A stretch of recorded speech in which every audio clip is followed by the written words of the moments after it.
Guess what, Joe? My name is Nick Nunu, and the New York Knicks are NBA champions. After years of hardship, going through terrible draft lotteries, drafting badly in the draft, bad free agency signings, the Knicks finally build a competent team to win now around Jalen Brunson and getting great trades off for Cat, Mikal Bridges, OG Anunoby, and a plethora of other players. And it worked out for them, and they won it all. And they really freaking won it, man. I mean, they literally went up against the Spurs team and just proved that they are far superior. They only won it in 5 games, and even before the finals, they just rocked their way through the whole entire Eastern Conference and only lost 2 games before the finals, and were on, I believe, an 11-game winning streak entering it, and they only lost 1 in the finals. They have just been so unstoppable and have not let anything in their way stop them. And, man, just congrats to New York. I mean, I really think this will go down as one of the best final runs of all time. I mean, they were down in every single one of these games, and it just did not matter at all. They brought themselves back every single time,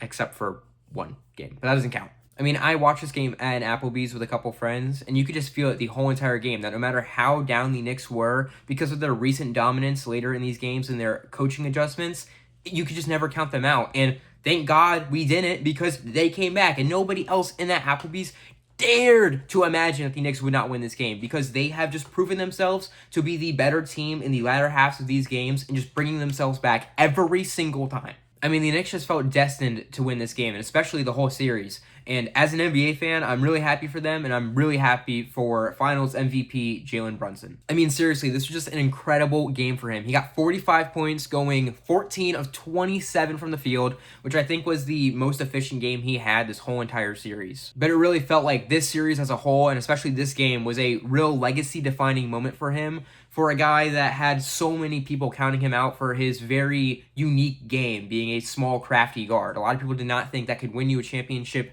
especially not against a team like the Spurs, and it did. He was just incredible this whole entire series, and especially in this final game. Now, I should say that personally, I think OG Anunoby was, one great game, this game away from winning Finals MVP, as he was probably the most consistent and best player through the first 4 games of the series.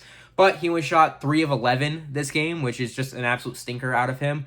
But he still was pretty good defensively. I also should mention that the true Finals MVP is De'Aaron Fox. I mean, he really, De'Aaron, look at me. You need to be scared for the next calendar year in San Antonio. If you walk around that city, they might eliminate you. They have your persecution and crucifixion scheduled for next week, the same day the Knicks are holding their parade. You need to be scared. They are going to crucify you on the Riverwalk. In the same light, big props to Mike Brown for being 1-2 in the finals against the Spurs. I mean, he really proved that Sacramento is a dumbass franchise for giving up on him. Okay, now that I've given props to the Knicks as a whole, I'd like to go through some of this individual game's performances. I mean, both teams really only had 1 player for each of them getting them through this game. For the Knicks, again, it was Jalen Brunson, but for the Spurs, it was Dylan Harper, who, as a rookie guard, was putting everything on his back this game, and really has become one of my favorite bucket getters after these playoffs, just in the whole entire league. He is such a crafty guard, and his scoring ability off the bench for this team was incredible this game. I mean, he had 25 points, going 10 of 19 from the field and 3 of 6 from 3, just casually in the last game of the finals, which obviously he didn't know it was the last game of the finals, but still, that's incredibly impressive. And for that to be the only guy on this team that was a real shining light this game, that's incredible as a rookie. Honestly, in my opinion, if you are a Spurs fan, the best part of these finals is Dylan Harper. He has been so incredible. And the only other Spurs players to really have good games was probably Julian Champagnie, Devin Vassell, and maybe Wemby, because he had a good first half, but even then he teetered off at the end of the game. And as far as the Knicks go, the other players that played good this game was Josh Hart, Mikal Bridges, and OG Anunoby, but specifically his defense. His offense was not great this game. And I could go into the stinkers of this game, but there was just a lot of them, so I'm only going to go over a few. Starting with the Knicks, it was really their whole entire bench. None of them had a good game, and Karl-Anthony Towns only shot 1 of 7. So that's really it for the Knicks, but that's a lot of your players. And then on the Spurs, the 2 players that were just abysmal this game were Stephon Castle, who shot only 1 of 10, which, that's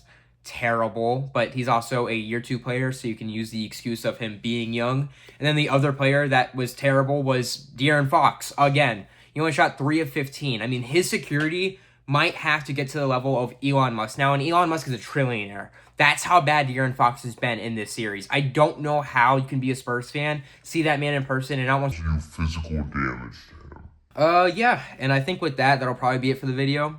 I should mention I want to make a video going over Wemby becoming a bit of a dirty player these playoffs and just this whole last year, but mostly in the playoffs because some of the calls he has been not getting, even though he is committing just blatant, flagrant fouls, is kind of insane. But other than that, yeah, that's all, I guess. My Mayor Muslim, my Bagel Jewish, my June Pride, Nixon 5, and yeah, I love my wife. Have a great day.